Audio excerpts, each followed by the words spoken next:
প্রশান্ত মহাসাগরের গভীর জলে বিশাল টুনা মাছগুলো অবিরাম সাঁতার কাটে। তারা পৃথিবীর সবচেয়ে দ্রুতগামী মাছগুলোর একটি। ঘন্টায় প্রায় 70 কিলোমিটার গতিতে সাঁতার কাটতে পারে। প্রতি বছর তারা হাজার হাজার কিলোমিটার ভ্রমণ করে, খাবার আর প্রজননের জন্য উষ্ণ স্রোত অনুসরণ করে। এই টুনা ধরার জন্য জেলেরা ব্যবহার করে দুই ধরনের পদ্ধতি, একটি আধুনিক প্রযুক্তি দিয়ে, আরেকটি ঐতিহ্যবাহী হাতে। আধুনিক জাহাজগুলোতে থাকে রাডার, ফিশ ফাইন্ডার আর বিশাল পার্স সাইন জাল। জাহাজগুলো টুনার দল শনাক্ত করে চারদিক থেকে ঘিরে ফেলে, তারপর ধীরে ধীরে জাল টেনে ওপরে আনা হয়। এইভাবে প্রতি বছর প্রায় 50 লাখ টুনা মাছ ধরা হয়, যা ওজনের দিক থেকে 8 লক্ষ হাতির সমান।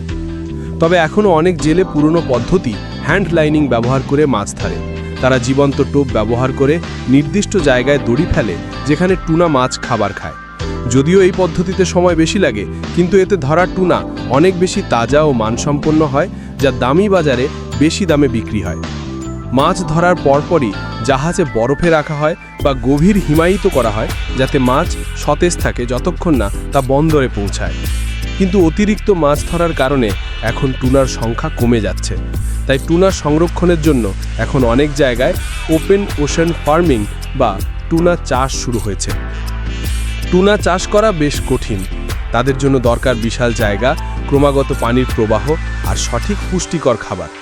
এদের খাবার সাধারণত তাজা মাছ থেকেই তৈরি করা হয়। একটি টুনা বড় হতে 6 মাস থেকে 1 বছর সময় নেয়। একটি পূর্ণবয়স্ক টুনার ওজন হতে পারে 40 থেকে 100 কেজি পর্যন্ত। যখন টুনা মাছগুলো কারখানায় আসে, তখন দ্রুত বাছাই করা হয় আকার, ওজন ও মান অনুযায়ী। তারপর শক্তিশালী মেশিন দিয়ে মাথা, লেজ ও মাংস আলাদা করে কাটা হয়। পরের ধাপে টুনা মাছ সেদ্ধ করা হয়, যাতে ভিতর পর্যন্ত ভালোভাবে রান্না হয় কিন্তু প্রাকৃতিক স্বাদ ঠিক থাকে। তারপর ঠান্ডা করা হয়, যাতে রান্না বন্ধ হয়ে যায় এবং স্বাদ ও গুণ বজায় থাকে। তারপর কর্মীরা চামড়া তুলে নরম সাদা মাংস তৈরি করেন।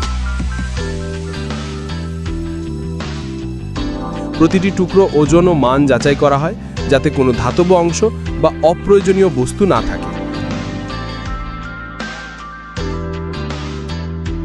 এরপর শুরু হয় সবচেয়ে গুরুত্বপূর্ণ ধাপ, ক্যানিং।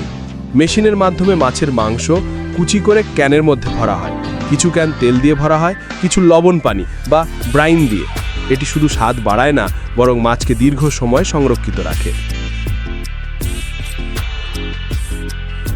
সবশেষে ক্যানগুলো বন্ধ করে জীবাণুমুক্ত করা হয়, ধোয়া হয় এবং লেবেল লাগানো হয়।